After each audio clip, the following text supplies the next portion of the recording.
Assalamualaikum warahmatullahi wabarakatuh. Perkenalkan, nama saya Gita Malika, NPM 4518210053. Saya sekarang ingin menjelaskan forum-forum yang telah saya kerjakan di mata kuliah komunikasi data. Yang pertama adalah transmitter adalah komponen yang dipegang oleh pilot di darat untuk mengendalikan pesawat dengan cara mengirimkan sinyal. Pada umumnya transmitter bekerja menggunakan gelombang radio. Receiver atau penerima merupakan penangkap sinyal dari isyarat yang kita berikan dari remote atau transmitter di darat sehingga dapat dikontrol sesuai keinginan kita tanpa kabel. Receiver di dalam pesawat aeromodeling berfungsi mengontrol ASC dan servo secara elektronis untuk menjalankan fungsinya. Forum yang kedua, jawabannya adalah yang pertama, komunikasi data adalah bentuk komunikasi yang secara khusus berkaitan dengan transmisi atau pemindahan data antara komputer dengan piranti-piranti yang lain dalam bentuk data digital yang dikirimkan melalui media komunikasi data. Jaringan komputer adalah dua atau lebih komputer yang terhubung satu sama lain dan digunakan untuk berbagi data. Jaringan komputer dibangun dengan kombinasi hardware dan software. Perbedaan antara komunikasi data dengan jaringan komputer adalah: 1.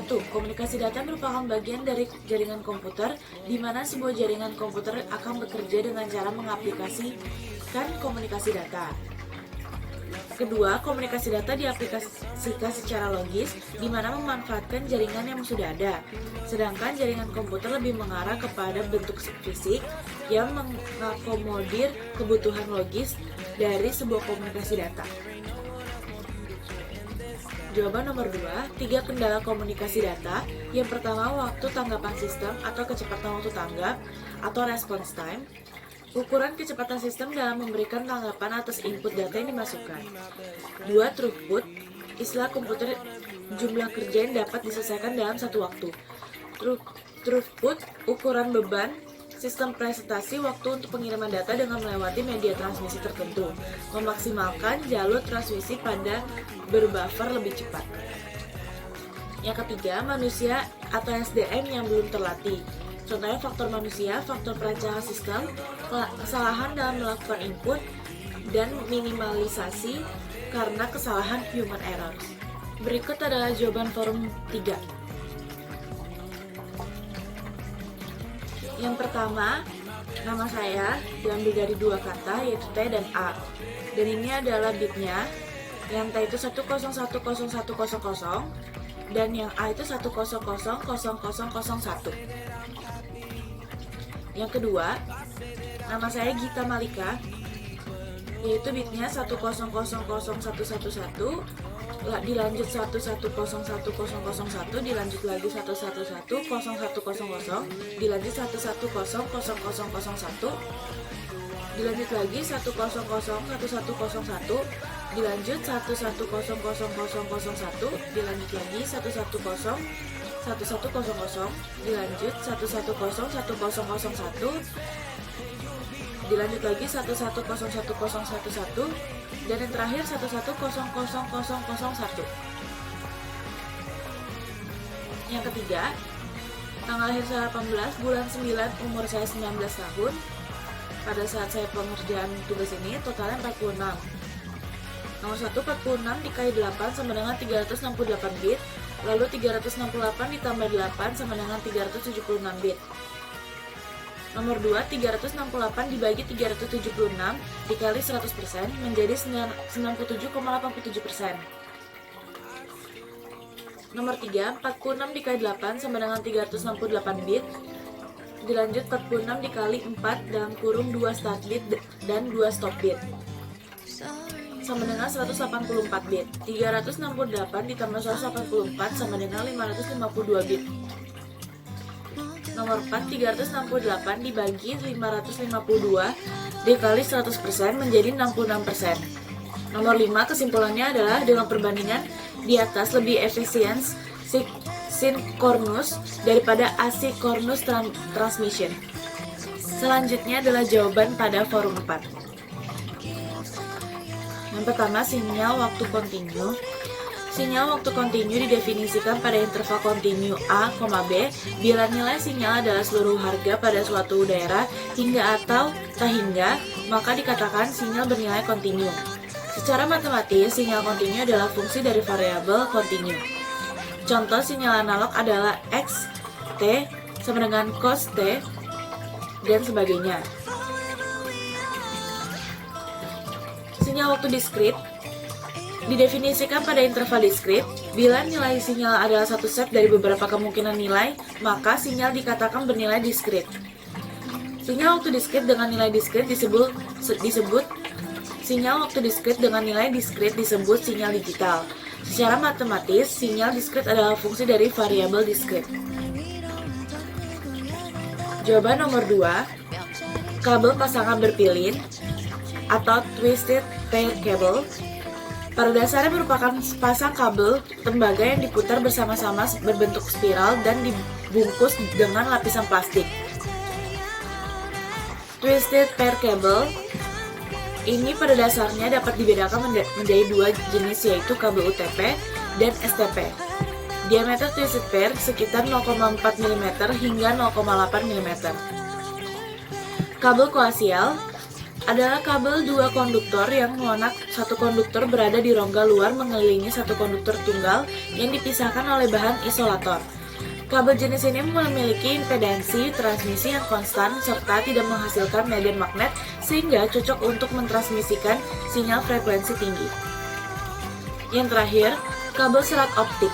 Kabel serat optik adalah saluran transmisi atau jenis kabel yang terbuat dari serat kaca atau plastik halus yang dapat mentransmisikan sinyal cahaya dari satu tempat ke tempat lainnya.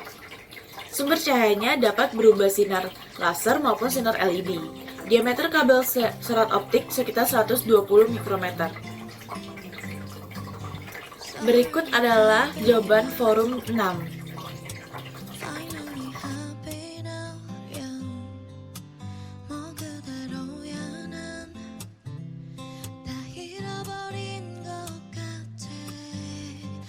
Berikut adalah jawaban forum 7. Yang pertama, RS232, port serial RS232 juga mempunyai fungsi, yaitu untuk menghubungkan atau koneksi dari perangkat yang satu dengan perangkat yang lain, atau peralatan standar yang menyangkut komunikasi data antara komputer dengan alat-alat pelengkap komputer. RS485 adalah protokol komunikasi serial asinkron yang tidak memerlukan pulsa clock. Komunikasi ini menggunakan teknik yang disebut sinyal diferensial untuk mentransfer data biner dari satu perangkat ke perangkat lainnya.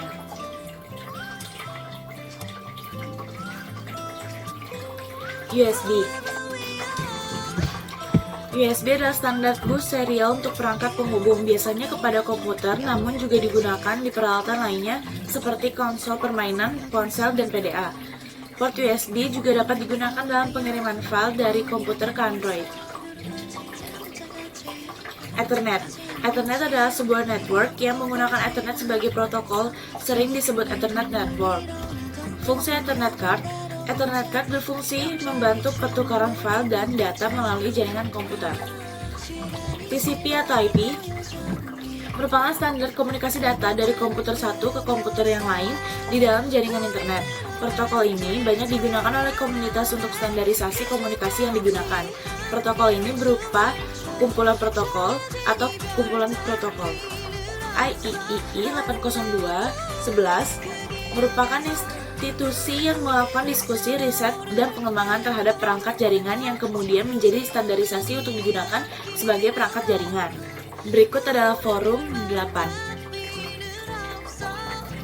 2 pangkat N dikali M sama dengan 2 pangkat 3 dikali 110100100101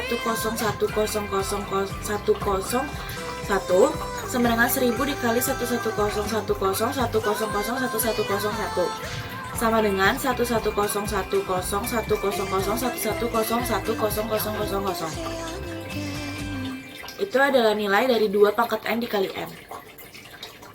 Hasil yang tadi itu dibagi P, jadi 2 pangkat N dikali M dibagi P. Dengan hasilnya itu adalah 101,000,001. Dan sisa hasilnya dibagi R. Menjadi 11111. Frame yang diterima 1101011000011 dibagi P menjadi 1010000 itu adalah hasil key, dan hasilnya dibagi menjadi R, yaitu 10010. Jadi adanya sisa diasumsikan terdapat kesalahan. Selanjutnya, M sama dengan misalkan dua karakter, yaitu HH, yaitu 1000001, 100000001. P sama dengan CRC dikurang 12 sama dengan 10000000101.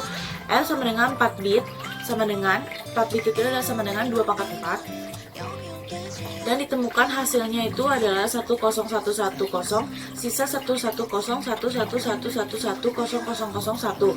Karena ada sisa maka diasumsikan bahwa terdapat kesalahan. Berikut adalah forum 11. Jelaskan cara kerja setiap layer pada layer ISO.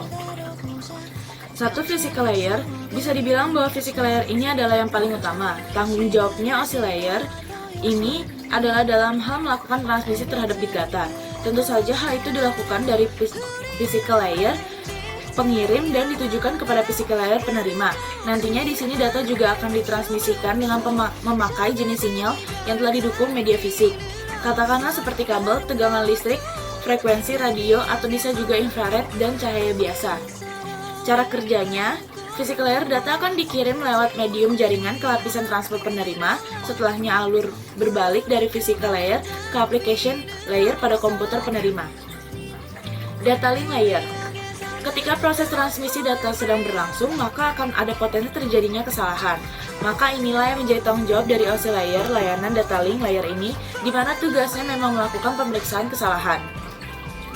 Data link layer dalam urutan OSI juga memiliki tanggung jawab dalam hal membungkus bit hingga berbentuk data frame. Selain itu, data link layer pun juga dapat mengelola skema pengamatan fisik, misalnya saja seperti alamat MAC yang ada pada suatu jaringan. Bahkan bisa dibilang data link layer ini merupakan salah satu yang paling kompleks di antara layer yang lainnya. Hal inilah yang menjadi alasan terbaginya data link layer menjadi dua sublayer, yaitu MAC, Media Access Control, dan juga LLC, Logical Link Control. Tugas MAC sendiri tak lain adalah mengendalikan perangkat dari suatu jaringan yang mendapat akses ke medium dan juga izin ketika melakukan transmisi data. Sedangkan LLC sendiri bertugas mengidentifikasi kemudian membungkus protokol network layer dan juga melakukan kontrol terhadap pemeriksaan kesalahan. Cara kerjanya, data link layer kemudian membentuk data menjadi frame dan juga alamat fisik. Network layer, di antara 7 hasil layer yang ada, network layer memiliki tugas dalam mendefinisikan alamat IP atau Internet Protocol. Hal ini membuat setiap komputer akhirnya dapat terhubung dalam satu jaringan. Bahkan tak hanya itu saja, network layer juga berfungsi untuk melakukan proses routing serta membuat header pada paket-paket data yang ada. Cara kerjanya, network layer membuatkan sebuah alamat dan menuntun data sampai ke tujuan. Yang keempat, transport layer, untuk pengiriman pesan antara dua atau lebih host yang ada dalam jaringan. Maka ini adalah tanggung jawab dari transport layer. Selain itu, ia juga menangani adanya pemecahan serta penggabungan pesan, kemudian juga melakukan kontrol untuk keandalan jalur koneksi yang sudah diberikan. Cara kerjanya, transport layer pengirim memecah data dan dikumpulkan lagi di transport layer penerima. Yang kelima, session layer. Tanggung jawab dari session layer adalah mengendalikan sesi koneksi dialog dan juga mengelola, bahkan dapat pula memutuskan koneksi dari komputer. Agar bisa membentuk sesi komunikasi, maka digunakanlah sirkuit virtual yang mana dibuat oleh lapisan OSI bernama transport layer. Cara kerjanya, session layer membuat sesi perjalanan data sampai proses pengiriman selesai dilaksanakan. Yang keenam, presentation layer. Definisi terhadap sintaks yang dipakai oleh host jaringan dalam berkomunikasi merupakan tugas dari presentation layer ini. OSI layer nomor 6 ini juga bertanggung jawab melakukan OSI layer nomor 6 ini juga bertanggung jawab melakukan enskripsi dan juga deskripsi informasi serta data hingga kemudian bisa dipakai di lapisan aplikasi. Cara kerjanya, presentation layer melakukan konversi email menjadi format jaringan. Yang ketujuh, application layer. Berbicara tentang penyedia interface antar protokol jaringan pada aplikasi yang sebelumnya sudah ada di komputer, maka ini merupakan tugas application layer. Ia juga merupakan lapisan paling atas dari mode OSI dan kerap memberikan layanan yang mana begitu dibutuhkan oleh aplikasi.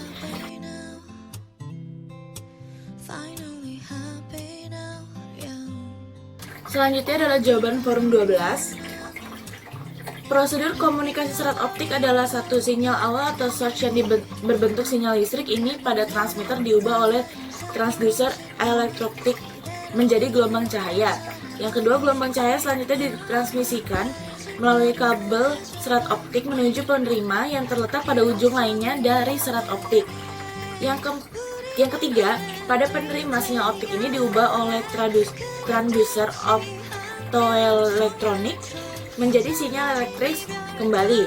Sifat serat optik adalah pertama beroperasi pada kecepatan tinggi, kedua mampu membawa paket-paket dengan kapasitas besar, ketiga biaya rata-rata per node cukup mahal, keempat media dan ukuran konektor kecil, kelima kebal terhadap interferensi elektromagnetik, keenam jarak transmisi yang lebih jauh 2-60 km. Yang kedua, prosedur komunikasi wireless. Satu, updater wireless komputer menerjemah data menjadi sinyal radio dan mengirimkan menggunakan antena. Yang kedua, router wireless menerima sinyal dan melakukan dekode data. Router mengirimkan informasi ke internet, koneksi kabel Ethernet dan terhubung ke komputer penerima. Sifat komunikasi wireless. 1. Interferensi yang lebih tinggi dan hasil kehandalan yang lebih rendah. Sinyal inframerah mengalami gangguan dari sumber sinyal matahari dan panas dan dapat terlindung atau diserap oleh berbagai benda dan material. Sinyal radio biasanya kurang rentan terhadap halangan namun dapat terganggu oleh perangkat listrik lainnya. Sifat transmisi broadcast berarti semua perangkat yang berpotensi mengganggu satu sama lain. Interferensi diri sendiri karena gangguan multipart. Kedua, ketersediaan bandwidth yang rendah dan tingkat transmisi jauh lebih rendah, biasanya jauh lebih lambat dibandingkan dengan kecepatan jaringan wireline. Menyebabkan kualitas layanan terdegradasi atau menurunnya kualitas termasuk jitter yang tinggi, penundaan, dan waktu setup koneksi yang lama. Sekian presentasi hasil jawaban forum pada mata kuliah komunikasi data.